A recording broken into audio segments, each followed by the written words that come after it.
It's a problem across the world. Every year, around 300 million tonnes of plastic is produced globally, and it's estimated 8 million of that ends up in the sea. And on beaches like this one in Weston-super-Mare. Now, believe it or not, one of the worst offenders are these, the plastic stick of a cotton bud. But could that be about to change? Following the fight against plastic bags and microbeads, cotton buds are the latest target for environmentalists like Natalie Fee from campaign group From City to Sea. I've joined her on a beach clean. You have to sort of get your eye in, don't you? Yeah. And then you start seeing them But everywhere. look, they're all the way along here. How do they get here? People are flushing them down the loo, and our sewage filters have got lots of little holes in them to let the water through.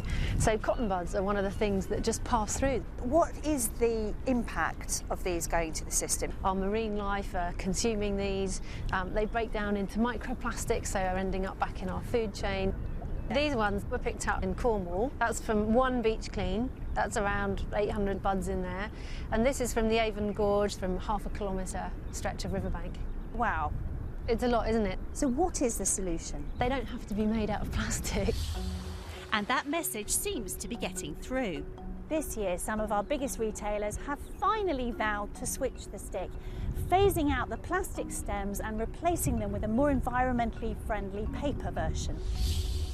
Co-op has been selling paper-stemmed buds for the last 11 years, but now Johnson & Johnson, Marks & Spencer's, John Lewis and Waitrose have joined them.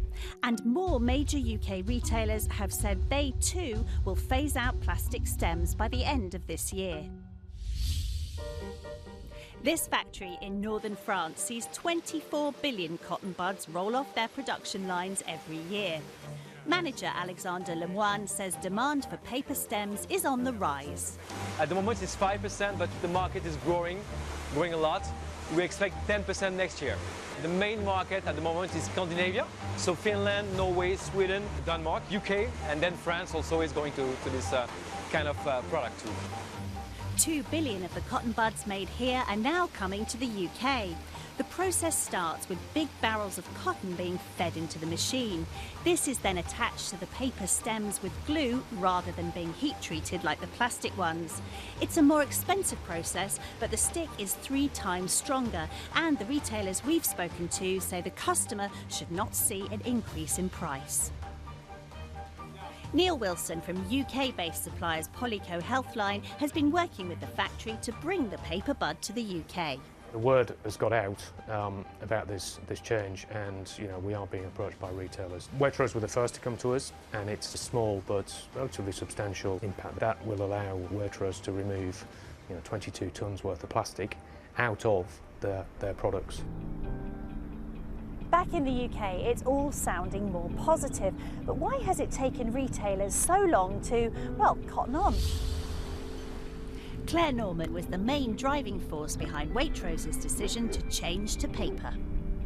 Your Waitrose using plastic, single-use plastic items are a real issue. Why don't we take all of them off our shelves? Before we get contacted by the angry environmental groups, let's just do it. There are so many things going through our minds all the time. So we're constantly working on other things, removing other things from the environment. We were very pleased that they contacted us, but we did drive this ourselves. We have gone out with our supplier, we've worked on these paper beds, and we're talking to customers about the benefits of moving to paper and away from plastic. So with everything from plastic water bottles to straws, what's next on the agenda? We're hoping by 2025 all of our packaging for Waitrose branded products will not go to landfill. It'll either be reusable, recyclable or compostable. Late in the day or not, it seems retailers are finally doing their bit to help make our oceans cleaner.